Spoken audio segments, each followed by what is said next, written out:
जय हिंद साथियों, आप सभी का हमारे चैनल गुरुकुल 21 में फिर से स्वागत है। आज हम एक नई वीडियो के साथ आए बाबर का संपूर्ण परिचय आसान तरीके से जानने के बारे में। इस वीडियो को हमने इसलिए चुना है, अगर हमें मुगल डेस्टिनी के बारे में, मुगल वंश के बारे में आसानी से जानना होगा तो सबसे पहले मुगल वंश के संस्थापक बाबर के बारे में समझना होगा, जानना होगा।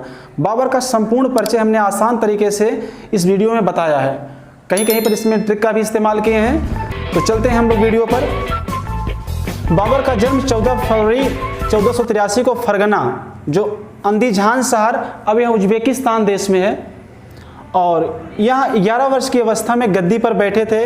पिता की ओर से बाबर तैमूर वंश का वंशज था और माता की ओर से चंगेज खां का वंशज था, यानी दोनों तरफ से इसका वंश बहुत ही महान योद्धाओं से संबंधित था। इसीलिए बाबर बचपन से बहुत ही तेज तर्राक था।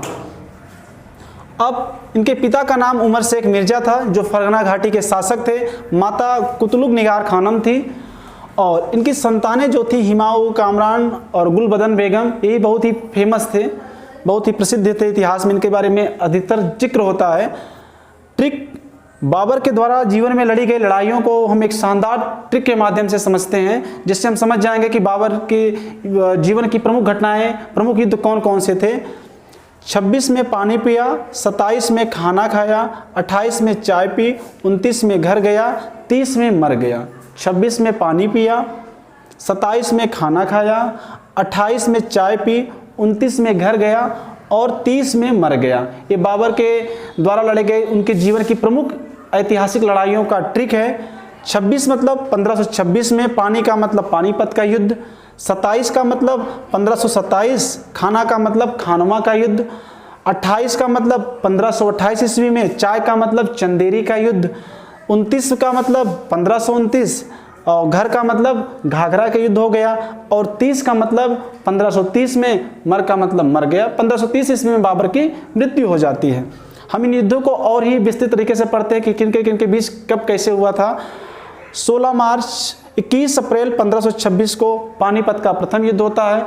इसमें लोधी वंश के अंतिम शासक इब्राहिम लोधी और बाबर के बीच में इतिहास की बहुत ही प्रसिद्ध लड़ाई लड़ी गई, जिसमें बाबर जो है इस युद्ध में विजयी होता है और इब्राहिम लोधी को करारी हार का शिकस्त करना पड़ता है। इसी हार के साथ दिल्ली सल्तनत से लोधी वंश का अंत हो गया और दिल्ली सल्तनत के स्थान पर एक नए वंश का उदय होता है, जो आगे चल करके मुगल वंश के नाम से जाना गया। इसीलिए बाबर को मुगल वंश का संस्थापक भी कहा जाता है।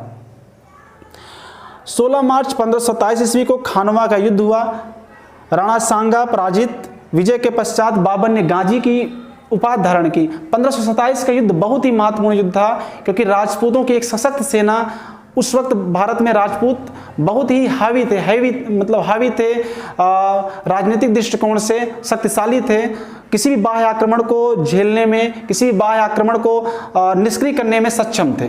लेकिन 1527 ईस्वी के खानवा के युद्ध में राणा सांगा और बाबर के बीच में लड़ाई होती है, जिसमें कड़ी टक्कर के बाद राणा सांगा पराजित होते हैं और बाबर की विजय होती है। इस युद्ध ने बाबर को भारत में राज्य करने के लिए, साम्राज्य स्थापित करने के लिए एक बहुत महत्वपूर्ण भूमिका निभाई।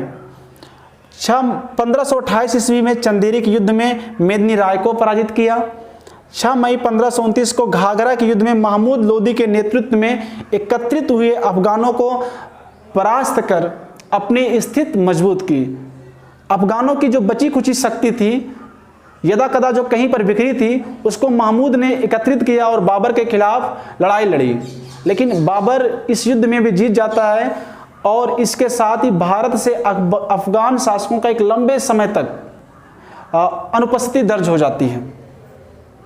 परंतु 1.5 वर्ष के पश्चात, घाघरा के युद्ध के केवल 1.5 वर्ष के पश्चात ही 26 दिसंबर 1530 को बाबर की मृत्यु हो जाती है। बाबर की मृत्यु के बाद उसके पुत्र हिमायू दिल्ली की गद्दी पर बैठता है और बाबर ने अपनी आत्मकथा भी लिखी थी, तुझु के बाबरी। इससे साफ जाहिर होता है कि वह महान योद्धा के साथ साथ साहित्य का भी प्रेमी रहा होगा, क्योंकि उसने अपनी तुझु के बाबरी लिखी, जो बाबरनामा के नाम से जाना जाता है और जिसे तुर्क भाषा में लिखा गया है।